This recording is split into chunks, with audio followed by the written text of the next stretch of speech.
கேள்வி ஒன்றாக இருந்தாலும் பதில் எப்படியா இருக்கான், ஆளுக்கு ஏற்ற மாதிரி மாறுபடும். நேரில் வந்துட்டால் என்ன பண்ணிடலாம், எல்லா கேள்வியும் கேட்டு தெளிவாக. அதுக்கு தான் சத் சங்கம். என்னுடைய நோக்கம் எல்லாம் மனிதர்கள் எல்லாம் மகிழ்ச்சியாக இருக்கணும், அவ்வளோதான். சத்தியமாக எனக்கு உண்மை விளக்கம் தெரியாது. இது மனுஷங்க பேசினே இருப்பாங்க, சில இடத்துல மட்டும் சத்தியமாக சொல்கிறேன்னுவாங்க. அப்போ மற்றதெல்லாம் பொய் சொல்லுங்க கற்றுக்குறாங்க. ஒரு சில விஷயத்துக்கு மட்டும் அழுத்தமாக சொல்லுவாங்க, சத்தியமாக நான் எடுக்கலை, சத்தியமாக நான் திருடலை, சத்தியமாக நான் கொலை பண்ணல அப்படின்னு. சில இடத்துல மட்டும் சத்தியம் அப்படின்னு. தனியாலாம் சத்தியம்னு ஒன்று இல்லவே இல்லை, பொய். அதெல்லாம் ஏமாத்துறதுக்கான தந்திரம். ஒரு மனுஷன் ஏமாத்துறதுக்கு நான் உண்மையானவன் போய் சொல்லலாம், சத்தியம்னு சொல்லலாம், நான் சத்தியத்துக்கு பேசுகிறேன் அப்படின்னு சொல்லலாம், குழந்தை மேலே ஆணையாக சொல்கிறேன், உன் தலை மேலே அச்சு சத்தியம் பண்ணுறேன். ஒரு பிரச்சனை வந்தது, அந்த அம்மா அவங்க அந்த கணவன் மனைக்குள்ளே ஒரு பிரச்சனை வந்து கூட்டமாக வந்துட்டாங்க. வந்துட்டு இந்த ஆள் மேலே சத்தியம் பண்ணி சொல்லுன்றாங்க என் மேலே. நான் என்ன பாவம் பண்ணல, நீ அவர் மேலே சத்தியம் பண்ணி சொல்லு. சில பேர் குழந்தை மேலே சத்தியம் பண்ணு, இன்னும் சில பேர்லாம் டவுல் போட்டு தாண்டுவாங்க, துண்டு போட்டு தாண்டுறது, கற்பூரம் போட்டு அடிக்கிறது. இந்த சத்தியம் பல டைப் இருக்கும், ஆளாளுக்கு ஒரு டைப் பண்ணி சத்தியம் சொல்லிப்பாங்க. ஒரு விஷயத்தை அழுத்துறதுக்காக சத்தியம்னு சொல்கிறோம், அது வந்து உண்மை கிடையாது, பொய். சத்தியம்ன்ற ஒரு வார்த்தையே பொய் தான். அது பொய்யான மனிதர்களால் கண்டுபிடிக்கப்பட்ட அற்புதமான வார்த்தை. ஒரு அசிங்கமான மனிதர்கள் கண்டுபிடிச்ச ரொம்ப கேவலமான வார்த்தை சத்தியம். ஒரு மனுஷன் நான் சொல்கிறது சரிடான்னு சொல்கிறான்னா அவன் சத்தியம் சொல்கிறான், சத்தியமாக நான் சொல்கிறது உண்மைன்னு சொல்கிறான்னா அவன் பொய் சொல்கிறான். அழுத்தம் வரும்போது கோபம் வரும். கொலை பண்ணேன் அப்படின்னு கேட்டால் கோபம் வரும். என்னையை பார்த்து கொலை பண்ணேன் அப்படின்னா அவன் சத்தியமாக சொல்கிறான் கொலை பண்ணல சார், சத்தியமாக நான் கொலை பண்ணல சார் அப்படின்றான்னா உங்கள் பலகீனத்தை புரிஞ்சு வச்சுக்கிறான். நல்லா தெரிஞ்சு வச்சிங்கன்னா சத்தியமாக சொன்னாக்கா விட்டுருவாங்க. அதுவும் கடவுள் மேலே சத்தியமானுவான், கடவுள் மேலே முருகர் மேலே சத்தியமானுவான், இல்லை இயேசு மேலே சத்தியமானுவான், இல்லை நபி மேலே சத்தியமானுவான், குரான் மேலே சத்தியமா, பைபிள் மேலே சத்தியமானுவான். நம்ம ஊரில் பெரிய கூத்து ஒன்று நடந்துனுக்குது, ஏதோ ஒரு புக்கை ஒன்று வச்சு அது மேலே வந்து சத்தியமாக நான் சொல்வது எல்லாம் உண்மை, உண்மையை தவிர வேறு ஒன்றும் இல்லை. இது வந்து மனுஷன் ஏமாத்தியதுக்கான அற்புதமான தந்திரம். அவர் பேரை வந்துட்டேன். அதாவது வெள்ளைக்கார ஆட்சி காலத்தில் ஒருத்தர் மேயராக ஜெயிக்கிறார். அப்போல்லாம் வந்து டிகிரி படித்தவங்க மட்டும்தான் ஓட்டு போடுவாங்க. அதை வந்து அவங்க ஃப்ரெஞ்சு கவர்மெண்ட்டு வந்து சொல்லியிருந்தது, இங்கிலாந்து கவர்மெண்ட்டு இங்கே சொல்லியிருந்தது, நீங்கள் வாக்களிக்கலாம், இந்தியர்கள் வாக்களிக்கலாம், ஆனால் நீங்கள் ஒரு டிகிரி படிச்சிருக்கணுன்ட்டு.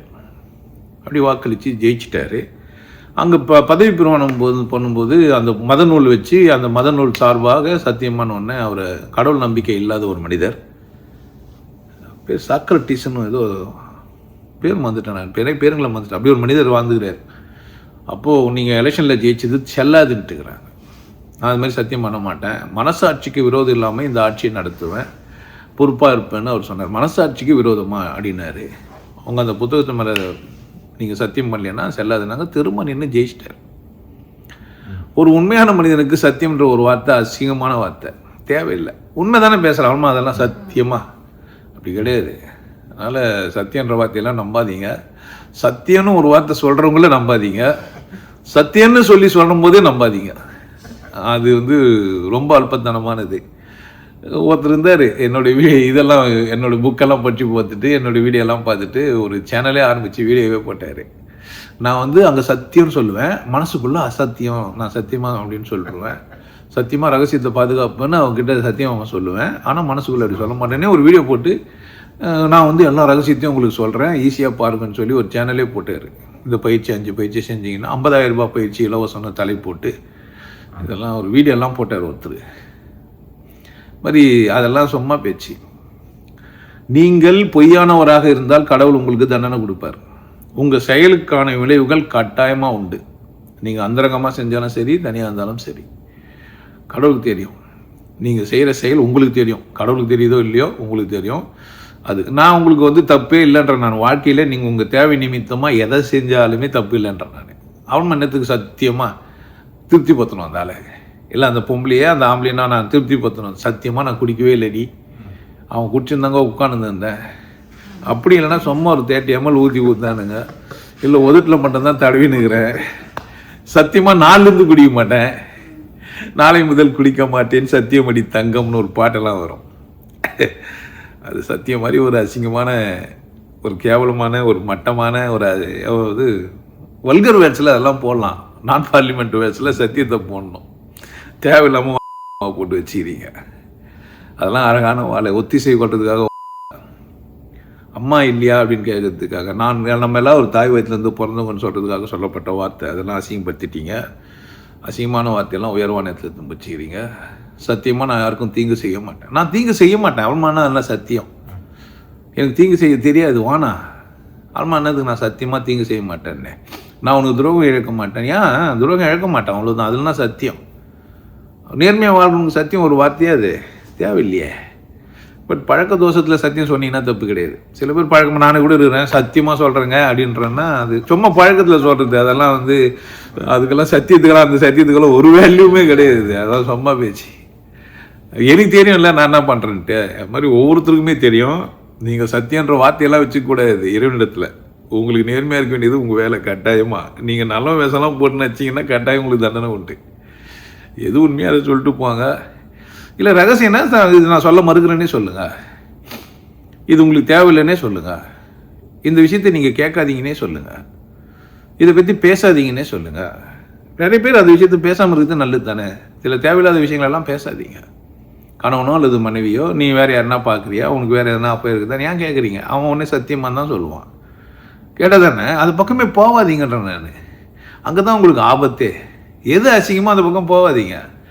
டாய்லெட்டில் போய் பார்த்தீங்களா என்ன நடக்குதுன்ட்டு. அந்த மாதிரி சில மனங்களை திறந்து பார்த்தீங்கன்னா உடனே அவன் சத்தியம் தான் சொல்லுவான். டக்குன்னு அவன் சொல்கிற பதில் ஒரு சத்தியம் கோட் போட்டு அனுப்புவான். எந்த விஷயமும் நான் சத்தியமாக குடிச்சதில்லை, நான் சத்தியமாக யாருக்கும் தீங்கு செஞ்சதில்லை, சத்தியமாக நான் பொறாமப்பட மாட்டேன், இதெல்லாம் பண்ணுவான். பொறாமப்படுவான். அதெல்லாம் சத்தியமாக பொறாமப்பட மாட்டேன். பொறாமப்படுறான்னா பொறாமை ஏன் எனக்கு வந்ததுன்னு அவன் யோசித்தான்னா இன்னும் வாழ்க்கையில் முன்னேறுவான். நம்ம போதுமானதா இல்லாதனால அடுத்தவங்களை பார்த்து பொறாமப்படுறோன்னு புரிஞ்சிச்சேன்னா ஆல்மா என்ன பண்ண மாட்டார் அவர். சத்தியம் எதுக்கு? பொறாமை விட்டுற வேண்டியது தான். இந்த விஷயத்த நான் ரகசியமாக வச்சுப்பேன்னா ரகசியமாக வச்சுக்கோ. ரகசியங்க அதெல்லாம் சொல்ல மாட்டேன்னே சொல்லலாம்.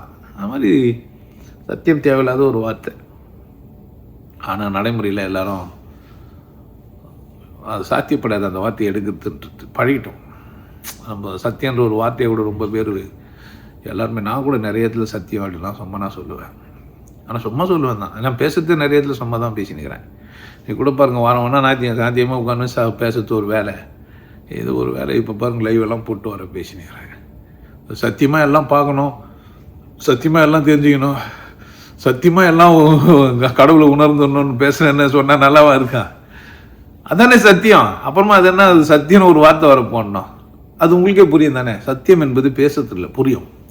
இந்த மனிதன் விசேஷமானவன், இவன் உண்மை தான், இவன் சரியாக தான் பேசுகிறான், கரெக்டு தான், புரிய வைக்கிறதுக்காக கோபமாக பேசுகிறான். அதுக்குள்ளே இருக்குது சத்தியம், வார்த்தையில் இல்லை. அவன் வாழ்ந்து காட்டுறதுல தான் இருக்குது சத்தியம். ஒரு மனிதனை பார்த்தா அவன் சத்தியமானவன்னு எனக்கு புரியும். அவன் நடைமுறையில், அவன் நடக்கிற விஷயத்தில், அவன் பண்ணுறதுல எல்லாம் கண்டுபிடிச்சிட முடியும். பழகுனா புரிஞ்சிடும் இவர் சத்தியமானவரா இல்லையான்ட்டு. இந்த வார்த்தை சொல்லியெல்லாம் புரியுதில்லை. எத்தனை வாட்டி சத்தியம் சொல்கிறான்டா, ஆனால் அதுக்கும் அவனுக்கும் சம்மந்தமே இல்லைன்ட்டு. பேர் மட்டும் சத்தியசீலன்னு வச்சுக்கிது இல்லை.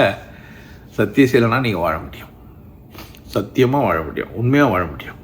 நல்ல வார்த்தை இல்லை இது. சத்தியன்றது ஒரு அற்புதமான விஷயம். யதார்த்தத்தை உணர்ந்தது அந்த வார்த்தையை சொல்லும்போது அசிங்கமானது. உங்களுக்கு எல்லாருக்கும் ஒரு விஷயம் சொல்கிறேன். ஆனந்த வாழ்வு அப்படின்ற ஒரு கோர்ஸ் யூடியூப்ல போட்டு வச்சுக்கோங்க. Happy life course. நீங்கள் மெம்பர் ஆனீங்கன்னா ஆனந்த வாழ்வு கோர்ஸை நேரடியாக நீங்கள் யூடியூப்ல பார்க்கலாம். ஃபேமிலியாக டிவியில் போட்டு என்ன பண்ணலாம், எல்லாரும் ஃபேமிலியாக போட்டு பார்க்கலாம். ஒருத்தர் தான் சப்ஸ்கிரைப் பண்ணீங்க, 5 பேர் 6 பேர் என்ன பண்ணலாம், நீங்கள் அதை பார்க்கலாம். வாய்ப்பு பயன்படுத்திக்கப்பா.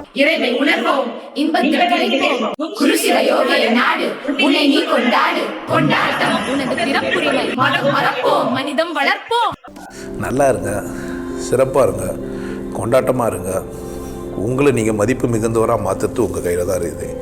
நல்லா இருங்க. நான் ஒரு வாய்ப்பு என்னை பயன்படுத்திக்கலாம். நல்லது.